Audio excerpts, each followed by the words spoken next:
Oui, bonjour à tous. Je vais faire cette petite vidéo explicative, mais pas à profondeur, juste à dire que voilà, c'est une petite enceinte et que ça marche très bien pour un petit peu moins de 10 euros. Je vais pas m'éterniser sur les explications de comment l'utiliser, enfin, tel bouton sert à quoi, voilà, c'est un truc très simple. Il y a juste au point de vue de la clé USB que j'ai un peu galéré, que je vous expliquais ce qu'il faut faire. Mais à part ça, voilà, c'est bête et méchant. Il n'y a pas besoin de faire des tutos de 3 km pour utiliser une simple petite enceinte comme ça.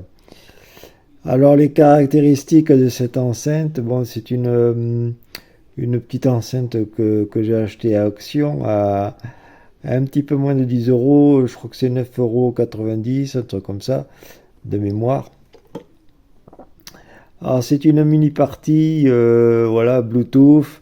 C'est le modèle RS 720 de chez Roseland. Bon, il faut pas se leurrer, c'est chinois et c'est pas, voilà, c'est pas Bose. Mais pour 10 euros, je vous jure que moi j'en suis content, voilà. Alors il fait 10 watts RMS pour une autonomie de 7 heures. Alors eux, ils ont fait un test sur le manuel. J'ai vu qu'ils ont fait un test, on va dire comme ça, de 7 heures avec le volume à moitié. Voilà. Alors au niveau consommation, ils n'ont pas précisé si c'était avec ou sans les LED, parce que ça fait des petites lumières, voilà, au rythme de la musique, ça change les couleurs et tout. Mais tout ça, ils n'ont pas précisé si c'était en USB ou en micro SD ou en Bluetooth ou quoi que ce soit. Voilà. Ils ont juste précisé sur le manuel pour 7 heures d'utilisation au niveau du volume en moitié.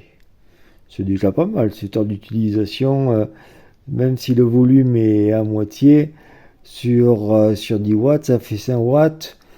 En fond musical, comme moi je l'utilise, c'est parfait quoi. Il n'y a pas. Il y a, que demande le peuple? Bon, ben voilà, ouais. Ça, c'est le carton comme quand vous le trouverez au magasin.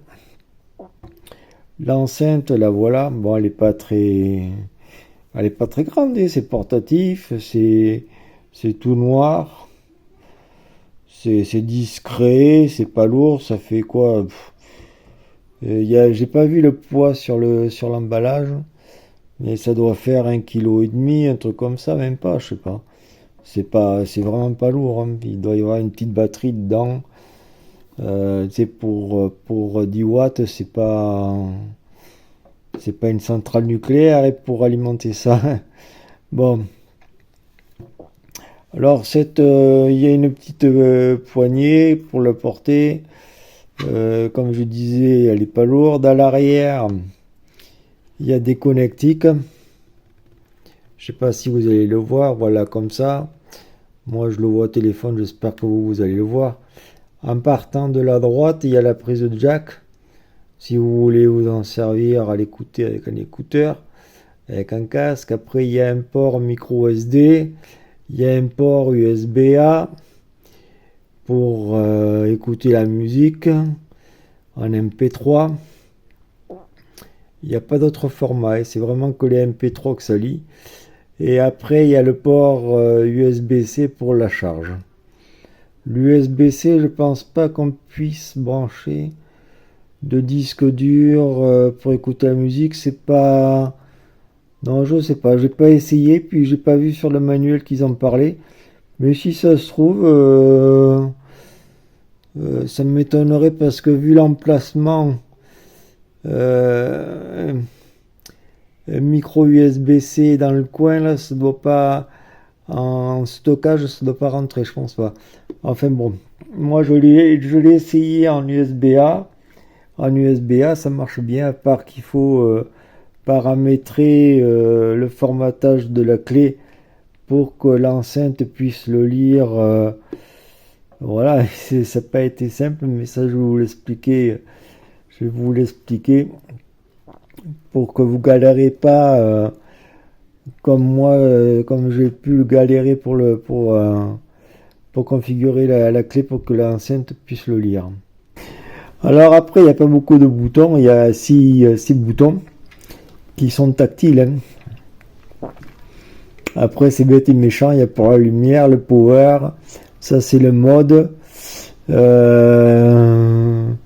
En bas, c'est la lecture, plus et moins, c'est le son.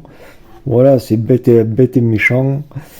C'est vraiment pas compliqué à utiliser.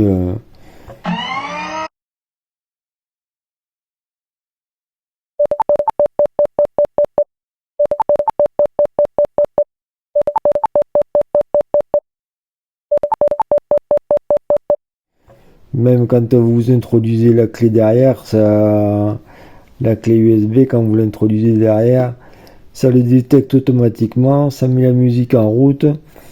Mais par contre, avant de se lancer là-dedans, je vais vous expliquer certaines choses. C'est que la clé USB, c'est au niveau pour qu'elle soit reconnue par l'enceinte. Il faut la reconnaître, il faut la formater, pardon, en FAT32. En FAT32, mais pas par Windows, pas par le mode par défaut, parce que par défaut, ça va pas le mettre en BMR. Je crois que ça s'appelle comme ça, BMR. Parce qu'il faut le mettre dans ce mode-là. Je vais vous l'afficher en écrit, vous voyez, parce que là, j'ai tellement fait de manipulation pour arriver à faire marcher cette satanée clé que j'ai tout essayé. Au départ, j'avais essayé en FAT, en exFAT, en FAT32.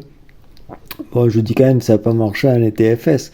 Mais bon, je n'ai même pas essayé parce que bon, normalement c'est FAT32 ou exFAT. Mais moi j'ai utilisé un petit programme qui s'appelle Rufus, que tout le monde connaît, pour faire des clés bootables et je l'ai formaté par rapport à ce biais, par ce biais-là. Et je l'ai mis en FAT32 avec le mode que je vais vous indiquer là. Et comme ça, une fois que ça sera fait, le formatage, vous transférerez les MP3 directement sans dossier. Par contre, il faut, moi, ce que je vous conseille, parce que ce petit appareil-là, il lit les formats MP3, mais si vous mettez des dossiers dans des sous-dossiers machin pour classer les musiques et tout, l'appareil, il y a des chances qu'il ne reconnaîtrait pas. Ce qu'il faut faire, c'est qu'il faut directement mettre tous les MP3 en vrac. Bon, c'est vrai que, parce que bon, comme vous voyez là, il n'y a pas de cadran, il n'y a pas de sélecteur de fichiers pour sélectionner tel fichier, telle musique. Alors autre chose aussi par rapport au transfert de MP3 sur le disque, c'est qu'une fois que vous avez réussi à formater en FAT32 et le mode que je vous ai indiqué précédemment, par contre, quand vous récupérez des MP3, souvent il y a tout ce qui est des fichiers que le lecteur risque à ne pas reconnaître et à être un peu perturbé lors de la reconnaissance de la clé et la lecture des fichiers MP3. C'est tout ce qui est fichiers de jacket ou les fichiers JPEG que certains endroits, pour pas dire site, vous introduit dans les albums que vous récupérez, quoi. Parce que des fois il y a les jackets du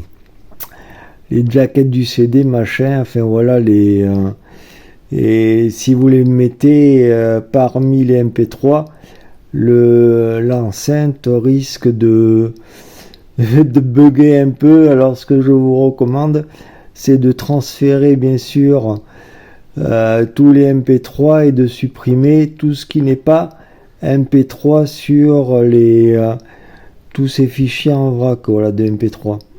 Tout ce qui n'est pas MP3, vous supprimez.